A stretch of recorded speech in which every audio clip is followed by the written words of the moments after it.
NFL draft season is basically here. I think we're in full swing at this point. But rather than focus on the rookies or players that were just recently drafted, let's turn our attention to contending trade targets, right? Guys you care about if you're trying to win a title in 2025. They may not be flashy, they may not be exciting, but these players help you get over the hump, right? They turn you from legit contenders to, teams that have depth and the ability to withstand injuries. That's the big benefit of all of these contenders on your rosters. But before we lay out all 4 of these players, one at each position, I want to touch on 6 names super quickly that, look, every contender wants these players. I think they're just too obvious to really do a video on. So guys like Saquon Barkley, Derrick Henry, Joe Mixon, Alvin Kamara at the running back position, yes, they are all great. They all carry top 10 upside. Everybody knows that. Obviously, if you want to win, go get them and pay the price. On the wide receiver side, there's 2 names that really stick out. Obviously, Mike Evans and then Devontae Adams now with the Los Angeles Rams. 2 players that, look, can give you top 12 upside, not only on any given week, but on the season. So guys, all 6 of those names should be on your radar. But I want to talk about 4 names that I mentioned up top, right? Guys that might not be on your radar as a contending trade target, but can still help you get to a title. At the quarterback position, let's go to Justin Fields. Now, he was on my stash video or, cheap trade targets a few months back because this was the potential for Justin Fields, right? He lands with the Jets, getting paid about $20 million a year, and has the opportunity, really should be, the starting quarterback for all of 2025. There's no veteran competition that scares you. They're not early enough in the draft to take one of the top 2 quarterbacks. So really, you're looking at Justin Fields with hopefully 17 games of leash to become, a fantasy starter or even an NFL starter long term. And the reason I want to make that the reason I am in on Justin Fields at currently QB 26 prices over on Keep Trade Cut is, look, when he starts, when he is on the field, he produces for fantasy. NFL skill set, NFL value aside, if we're just going to fantasy, Justin Fields has, immense upside. The rushing upside is insane. We're all aware of it. But to really quantify that, over the last 3 seasons, if you take away his rookie year, which was obviously just a bit of a joke given the circumstances. So just the last 3 seasons, right, 2022 to 2024, he was a QB1 or better, so top 12 or better in 55% of his games. As a player that is relatively cheap compared to the rest of the quarterback position, it's really difficult to fill that QB2 or QB3 spot on your roster for cheaper with more upside during this season. Now, yes, there's always a chance he gets benched. That is a real possibility. But on the flip side of that risk is the world where Justin Fields clicks with Garrett Wilson again, clicks with this Jets offense, and ultimately becomes a multi-year starter. Both of those are out there. I think, look, it's probably more likely he gets benched than him turning into this, franchise quarterback that we've been waiting to see for 4 years. But at the price you're paying, it's okay to take that risk, especially when you're trying to win a title, which is the whole point. You want to chase upside that has a clear path to long-term success. Justin Fields has that. And look, the get-in price is cheap for a quarterback that can be, a QB1 over 50% of the time. Right now, trades we've seen go through, you have a 203 and the 303 for Justin Fields in a Superflex league. That's it. That's a cheap get-in. I've also seen him traded for just the 206 straight up. Again, very, very gettable if you're looking for quarterback depth. And the other one here that's not just picks, he's been traded for Chris Godwin. Now, this just kind of depends where you fall on the Chris Godwin spectrum. Do you believe he's going to bounce back from injury? If the answer is yes, maybe you prefer Chris Godwin. But if Justin Fields fits the need, then that works just as well. Going to the running back position, let's look at Aaron Jones. Now, you may have expected to see Aaron Jones or hear his name on that list of early options, right? Obvious options at the running back position. But look, he's ranked at RB34. He is probably the cheapest RB2 you can go trade for right now, or, RB2 with upside, RB3 with upside, whatever you want to call it. And frankly, RB34 feels absurd given the season he's coming off of and the situation surrounding him. Look, he was just the RB20, but put up over 14 points per game in a strong year for the running back position. On top of that, though, the piece that's really interesting, he pulls in a 12% target share. That kind of passing upside is exactly what you want to see. And while Sam Darnold may be out the door, and obviously in Seattle now, J.J. McCarthy steps in. But more importantly, Kevin O'Connell is obviously still the coach, still the play caller. So this offense, while it may shift with J.J. McCarthy to some degree, it is still Kevin O'Connell's offense. He's going to get the ball in his playmakers' hands. In this offense, that is really four people. That's obviously Justin Jefferson. It is Jordan Addison. It is TJ Hockenson, who's now going to be fully healthy. And it's Aaron Jones. Those are the big four in this offense, the guys you all want a piece of because they're tied to an elite head coach. Now, there's still obviously some downside to Aaron Jones. He's 30 years old. They add Jordan Mason, into the fold here. They go and trade for him, actually. So he's, I think, a very interesting handcuff or even like a 1B potentially in this offense. But for the price, Aaron Jones offers you fantastic upside and really, I think, a pretty safe floor given his skill set. So, again, what does it cost to get in? That's always the question. I keep talking about price. It's this ambiguous thing. But look, he's been traded for the 211 straight up. If you are contending and you need an RB3, an RB4 for depth, giving up the 211 in what is probably not the deepest rookie class we've seen for Aaron Jones, that solves an immediate need.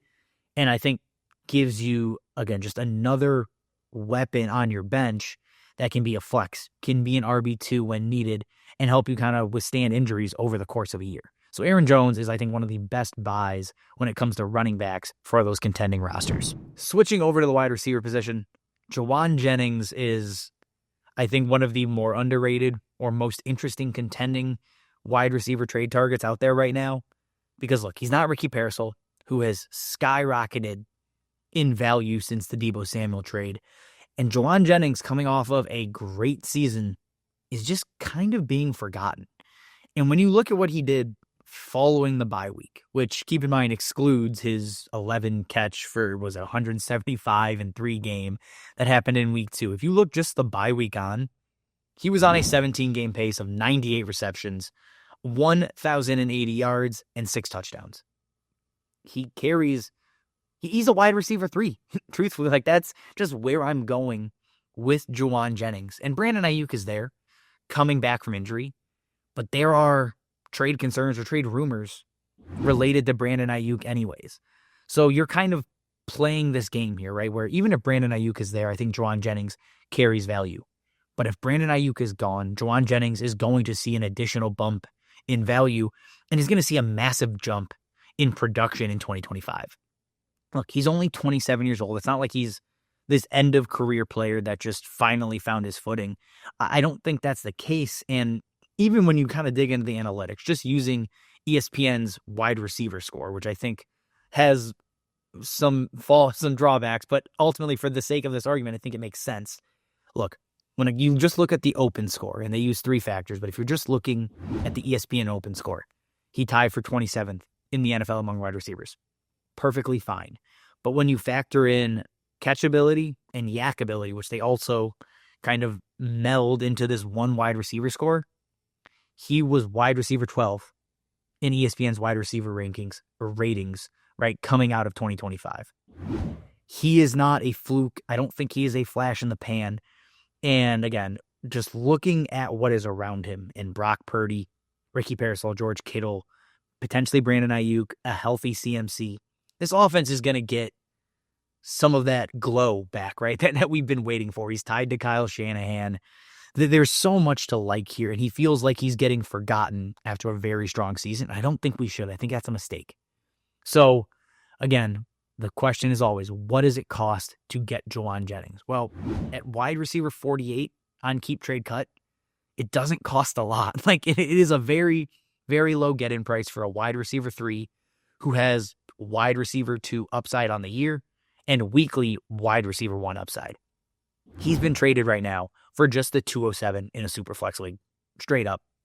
If you're trying to win a title, Jauan Jennings is going to help you more than the 207.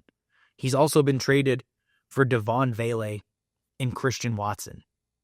Again, he is more useful than either of those players are, I think, long-term over the next 2 seasons, as well as this year when you're trying to win. And the last one here that I love this trade. Jauan Jennings and the 110 for Cooper Kupp and the 411. There's a world where Jauan Jennings outscores Cooper Kupp this season. And there's obviously a world where the 110 is better than the 411. So, like, that's a trade. If you can manage to pull that off, I'm doing that every step of the way, whether I'm contending or rebuilding. That's a great deal. And the last guy I want to touch on is Evan Engram at the tight end position. Currently valued as the tight end 14, and the Denver Broncos' new tight end, I think, should easily clear that, right, and finish as a tight end 1 in fantasy this year. Last season, things did not go his way. Things didn't go the Jaguars' way. He finishes as tight end 14 in points per game. But the 2 seasons prior, we saw the Evan Engram we expected to see, right, following his rookie year with the Giants. Tight end 5 in points per game, tight end 7 in points per game. Evan Engram carries top 5 upside at the position, which not many players can say. And this goes beyond just Evan Engram as a player and the skill set he's shown over the last several seasons. But it also has to do with the new situation. Look, he's with Sean Payton. We know what that means. He is in the Joker role. That's all anybody talked about on Twitter for like a week and a half after the signing. But there is merit to that role, that position within the offensive scheme that he runs. And it's not just Jimmy Graham. Like, that's not the only reason we love Sean Payton with tight ends. And obviously, Evan Engram is not Jimmy Graham in his peak, right? That 4-year peak that was just otherworldly. But he's done it with 2 other relatively no-name or kind of flash-in-the-pan-ish tight ends. Benjamin Watson, I mean, he puts up, 74, 825, and 6 as a tight end. That's unbelievable from a Ben Watson. And then Jared Cook finally capitalized on some of the expectations, puts up a 43, 705, and 9 stat line. And yes, this is also with Drew Brees. That is a huge piece to this puzzle. But the scheme itself has proven to be tight end friendly in the right scenario. Bo Nix in year 2, with Cortland Sutton as the really only real playmaker that I'd be, interested in this offense. Evan Engram has a shot at, as of today, to be the second best pass catching option in this offense. Look, there's a chance they draft a wide receiver. I think they should draft a wide receiver, if we're being perfectly honest. But Evan Engram over a rookie wide receiver in a shallow-ish class still should be the second best option. So I'm going to take that bet on Evan Engram, especially because, look, he's not even valued as a tight end 1. You don't have to, spend an arm and a leg and say, this is my tight end for the next 3 seasons. Tight end is fluid. And I think chasing the situational upside and the skill set of Evan Engram is a great idea. And you're probably asking again, right, what does tight end 14 mean in terms of pick value, players, etc.? So obviously the question at hand is, what does tight end 14 actually mean? Like, what does that mean in terms of pick value, player value, whatever? Well, I'm looking at a couple trades right now that have taken place since he signed with the Denver Broncos. Evan Engram in the 109 for Dalton Kincaid in a 3rd.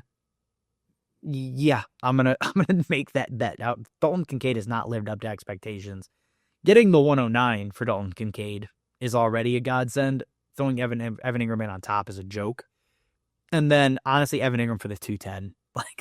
Just seeing that is insane to me because, look, if you're trying to win and you need a tight end, you're probably not getting one better for that 210 pick in this rookie draft. So you may as well turn it into a player is going to contribute and is clearly going to have a role in what should be an improving offense.